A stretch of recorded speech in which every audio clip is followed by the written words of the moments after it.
Hi, welcome to the Thank You Notes podcast. I'm your host, Travis McVeigh. In this podcast, I write somebody a thank you note, bring them on the show, and read it to them.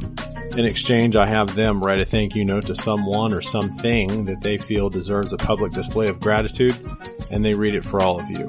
Quick apology for the last episode. I know nothing about audio editing, and I know slightly more than I did last week. If you were able to enjoy that episode, great. Today's guest, his name is Carlos Vaden. Carlos and I worked together at Presbyterian Hospital of Dallas for a few years, and he has since had to leave for some health problems, and we get into all that. He's just an all-around great guy, great attitude, great work ethic, great everything. So without any further ado, let's get to my talk with Carlos Vaden. Thank you for putting up with technology and coming on tonight. I really appreciate this. Oh, you're welcome. Glad to be here. So we should get started with telling everybody how you and I met. You and I worked together at Presbyterian Hospital of Dallas. How long did you work there for? When I met you, it was about 5 years. But beforehand, I started there in 92. And then I left for a while because I had a previous heart transplant. And then I came back in 2014. And I started there. I've been there since. Okay, and I started there in 2016, so you'd already been there for a while. And were you an anesthesia tech when you started in 1992, or did you come in a different position? I was an anesthesia tech. Yeah, the whole time. What got you into anesthesia teching? How did you get into that? Well, I started at Presbyterian Plano when they first opened. I was there before they opened. They opened in 1990. Well, I started in 90 and they opened in 91. And so I was doing some janitorial work. And then I saw up in the surgery area, we were doing mock surgeries. So I saw what the nurses were setting up the trays and everything. So I put down my buffer. I'd go in there and say, I can do this for you. And so I would do it. My boss didn't even know I was doing that. and then they finally had an opening as an anesthesia tech over at Presby Dallas. And that's when I transferred over there in August of 92. You were a rogue anesthesia tech, and then that's it. That's pretty crazy. I like that. What did you like about being an anesthesia tech? I like helping people anyway. I'm a people person. Yes, you are. I just try to help in any way I can. There wasn't a whole lot of people that knew about what anesthesia tech was. They'd never heard of it before. Actually, I hadn't either until they were telling me about it. I said, well, I can do this, because I'm a hands-on type of guy. And I loved it. I loved it. I love the doctors. I get along with everybody. So I didn't have a problem with it. So I enjoy it. Have you had any other jobs like prior to, you mentioned you were in the janitorial staff, any other jobs before you got into healthcare, or were you healthcare all the way? I was pretty much healthcare all the way, but I did work for a couple of moving companies before that. Actually, when I came out of high school, I worked for EDS, Electronic Data System, for a few years. And then I moved on to Detroit, Michigan, because my mom worked for EDS as well. And I wound up playing some basketball over in Canada for a year. I'll go walk on. And then I came back to Dallas. And that's when I started working with the moving companies and stuff like that until I saw an opening at Presby Plano. And at that time, it was children's healthcare system, and they changed it all around because they were bringing a baby to the hospital, but Presby Plano didn't have a NICU. So they had to turn that away, and they changed the whole name to Presbyterian Children's Healthcare. Okay. I've been loving it ever since. I wanted to get into a little bit the events surrounding your first heart transplant. What was the first sign that you had that you were having issues? Breathing. I was very fatigued. My breathing was a little shallow. I started getting a lot of edema. And so when I go to the doctor, they were telling me that, they did a stress test. Before they started it, they had already done an echocardiogram. And the doctor rushed into the room and said, stop, don't put him on the treadmill. His heart can't take it. And it turned out that my ejection fraction was 46 at that time. Then we started, taking different medications and going to checkups and to see if this was going to change. And it didn't. It actually got worse. So they said that, we may need to look at, they put a pacemaker in. And they said, let's look at putting in a LVAD. And so I had an LVAD for a while. Oh, wow. For a bridge patient. Yeah. And then they decided to put me on the transplant, and we went from there. So how much time elapsed from when you started having shortness of breath to when you got your transplant? How long were you dealing with all that? Probably 2 years. Mm-hmm. 2012 is when it got pretty serious. I was at work. I was, it's fast paced down there a lot of times in the OR. And I started feeling kind of dizzy. When I would see people in the hallway, I'd pretend that, I feel great. Mm-hmm. But once they take their eyes off me, I was putting my hands on the walls. And finally, at the end of my shift, I worked the second shift at that time. I said, I can't do this anymore. So it was January the 22nd of 2012 when I stopped working. So that's when we start going more, it was more aggressive then as far as doing the tests. I have a melatonin drip. So I always, when I had my LVAD, I had a lot of bleeds. So I would always going back to the hospital and I would lose a lot of blood. They would put 2 to 3 to 4 to 5 pints in. And so that was throughout probably a 2-year period because I got my transplant in 2014 of August. Did you have the transplant in Dallas or did you, because I know you're in Houston for the new transplant. Did you have the other transplant in Houston? No, it was at Medical City. Yeah. So how long were you Dallas. on? So you said it was 2 years from when you started having symptoms to when you had the transplant. How long were you on the transplant list? How long were you waiting? Probably, I'd say about almost a year. Okay. And during that period of time, I would come back and forth to the hospital because they had to take liquid off of me, and I would have a bleed or something like that. So take us through, what are you doing when you get the call that you're going to get a heart? Well, I was breathing heavily, and I told my son, I was at home. I told my son, I think I need to go into the hospital because I don't think it's going to be a good night. We called the ER, called the doctor. They already knew I was coming in. I started drawing fluids off of him. And the next night, I got the call. So I was already in the hospital when I got the call about 9 o'clock at night. So the call comes at 9 o'clock. When did you actually go into surgery? 8:30 the next morning. Yeah, it always takes forever. Yeah, it was supposed to go earlier than that, but I don't know why I went at 8:30. It was a rush deal to everything. Once that happened, you got a lot of blood work going on. They want to make sure everything is, is right. Yes. Of course, I called a couple of family members, and before you know it, it was like 50 people in the room, and it was intense. What's your first recollection from after having the surgery? Of course, I woke up in the ICU. I heard a nurse telling me, Mr. Vaden, you need to be still. I still had a tube. I still had the tube in my throat. Right. And I was trying to get them, to take it out. I remember scratching somebody. I don't know who I did, but and then I heard my uncle say, because the nurse was asking, "Are you okay? Are you okay?"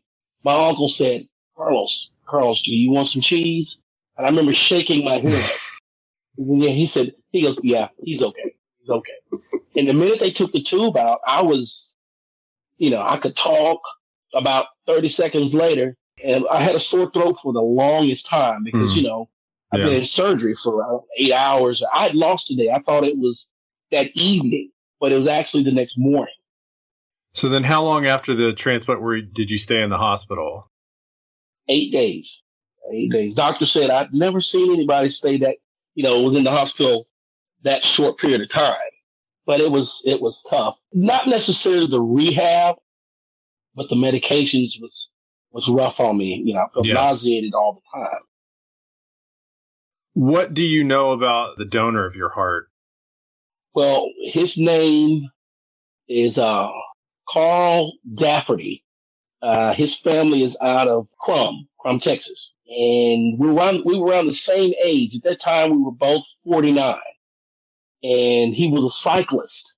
And as a matter of fact, we didn't realize this, but we rode in the same cycling marathon back in '94. Oh, wow. The Hotter Than Hell. Mm-hmm. He was training, and as he was training, he went to go around another bike, and a car sped up, hit him. And so he lived probably 6 or 7 days. And I've met the whole family, and they're really nice. And I keep in touch with him. You know, it's strange because he's Carl, I'm Carlos. And his wife was telling me that I hate onions. He loves onions. Now I love onions. What do you know? Do you feel better almost immediately, or is there some getting used to, or? I felt better pretty quick because I had all that armor off. You know, the LVAD was out. Everything was off, so I could move around it. I went into I was scared to be alone. And so my sons were living with me at that time. So, you know, I'd always want to sleep with the light on for a while. That is, I wouldn't want them to go, but it was like that for probably about a few weeks. The doctor didn't want me to go outside or any kind of contact with anybody on the outside. The meds is what was more strenuous in the recovery period. You're in Houston now, gearing up for transplant number 2. Was it the same kind of go around this time? You were getting more short of breath, or has it been different for you this time? Let me back up for a second. I'm in Dallas right now. They put me on a status 7 at the very bottom. They said that we don't want you to move to Houston just yet because of the status 7. We're going to have to pass up a lot of hearts and kidneys to get to you. So I guess what he's saying is, as my health declines, they'll wait and bump me up to maybe like 4. Mm-hmm. Then I'll have to move to Houston. Okay. And I can say I do feel some of the same symptoms that I felt back when I got the first one. I'm starting to get more fatigue. You know, I've tried to join a gym and do a little walking. I used to do, 4 or 5 miles on the treadmill. Now I can do probably about 3 or 4 minutes. But my EF is still pretty good. Okay. And so they said you have a coronary artery disease, so we've got all that water weight off of you. You can breathe good, but you still have a damaged heart. And we've tried different medications. It's not doing any good. That's why they decided you need to go ahead and get another heart. And by the way, after we got all that water weight off, we're in stage 3 kidney failure too. So now we'll be doing a dual. The dual. And you mentioned you had sons. How many kids do you have, Carlos? Between me and my wife, we have 5. How old are they? 32, 31, 29, 27, 25. And then we have 7 grandkids. Oh, wow. No wonder you're out of breath. Yeah. Are they close by? Well, one of our kids live in Colorado, and everybody else lives in town. Okay. All right. Well, I'm going to go ahead and get to my thank you note to you, Carlos. Okay. We've already covered a lot of this, and I think the context will be the same. Dear Carlos, I should begin by saying thank you for the years of help you gave me at work. You really helped me in some very difficult situations. Your attitude and work ethic are admirable, to say the least. It's a reference point for me when I catch myself being a brat or complaining or just being an overall bratty, snitty person. As great as your work was, the greatest gift you gave me and everyone around was you letting us in on your pursuit of another heart. When you let me know one random night at work, I was stunned. For you to have all of that on your plate and to come to work every day with that enthusiasm and a smile on your face was truly remarkable. Thank you. I'm pulling and praying for you, and I know I'm not the only one. Thank you, Travis. Thank you. That was very nice. Very nice. It better be. I have a podcast dedicated to them. So, how long have you and your wife been married? 5 years. She didn't get to go through the first go around. No, she didn't. No, she didn't. How's she? She's a basket case. And I have to calm her down. I said, sweetheart, if I'm not nervous, I don't want you to be nervous. She says, yeah, but I wasn't with you. back then. Everybody asked me, Carlos, why you're not scared half death and shaking and all? I said, listen, I said, and God will give me a heart and kidney when he's ready. So I'm not worried about that. I know where I'm going anyway. I'm not worried about that. Of course, I've had enough surgeries to where I'll be asleep anyway. If anything goes wrong on that table, I won't know. But yeah, I have to calm her down every now and then because she watches me too. If I flinch differently or whatever, you okay? Or something? Do we need to go to the ER? No, honey. I'll let you know. Trust me. But overall, she's doing well. She's my rock with that because she keeps me in line. That's good. You need to milk it. Say, well, honey, I need a back rubber. I know. Tell us about, you've written a thank you note, Carlos. Well, I didn't write it because I'm speaking from the heart. First of all, I thank God and my beautiful wife, all my kids. They've all been in the church family. And I'd like to thank you guys, the NTA anesthesia group, and all the CRNAs, and my coworkers and hospital family for prayers and donations. Y'all are like a second family to me. I look forward to coming to work and seeing you guys. And that's all I have. I have family there, family here. I have a smile on my face every night I come home because I know that we all work good together. And that's the whole key is to try not to stress each other out. I think of you guys, and this is true too. I think of you guys every day. And I keep up with a lot of people on Facebook. I don't know what's going to happen after surgery. I don't know if I'll be back or I don't know. But I hope. But you guys have really pulled me through just from your prayers and keeping in touch with me. And it's a joy to be on this podcast. I've never been on one before, so I thank everyone. I'll drop a link to, is your GoFundMe still active? It is. Okay. Yeah, it is. I'll go ahead and drop a link to that. I thought I was getting ahead of it when I found out about that. I sent it out to everybody, and it turns out the CRNAs had scooped me by about 2 weeks. So, it was a massive loss when you had to leave, and everybody understands we're praying for you, but it was noticeable. Well, of the hard work and how easy you made our jobs and how great it is to work with you. So, well, thank you, because everybody has their good and bad days. I will say this too: it's good when I see you at work. You're good to work with, and you're not trying to make anybody's job so hard and everything. Because sometimes people want me to know as much as they know, and I don't. But you definitely make my job easy when I'm working with you. And your coworkers do too. You just, you have to learn how to do these things. And the thing that they tell us when we're training is that the anesthesia is the easy part. The hard part is getting the work environment the way that you want it, to getting the people on the same page is, the politics and all that's all the hard part. And it's, with some people it's harder than others. And you obviously it's very easy, but you were always there when we needed you. You knew exactly what we needed. And you were wandering around the hospital late in the middle of the night doing stuff. And then you tell me, oh yeah, I'm leaving to get a heart transplant. Like, oh my gosh. The last question I had for you. I notice on Facebook that you and your wife frequently go out wearing the same T-shirt. Whose idea is that? Ours. Yeah, we have a it's a thing we call it Team Vaden. We make some shirts, Donate Life shirts. We make those. We call ourselves Team Vaden, and we met these people in Houston.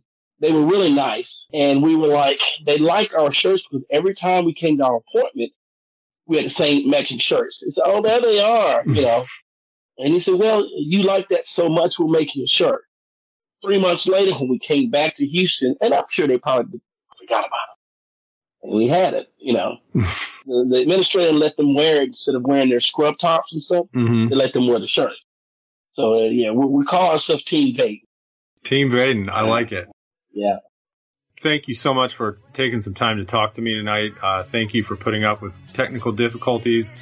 Like I said, we miss you. We want you back at work. If that's in the cards, please keep us posted on everything. Well, we would definitely do that. And I miss you guys. Love you guys. And Doc, behave yourself. I won't. But All right. Well, tell everybody I said hello. I will.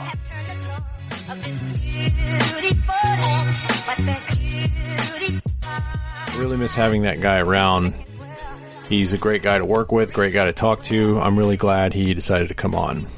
Also really glad that I started this podcast. I'm having a lot of fun doing it. Thank you for listening. Please thank somebody, write a thank you note, be a good person, and I'll see you on the next episode. Bye. A rich man's world. I have turned the soul of this beautiful land, but that beauty promised. A rich man's world. A rich man's world.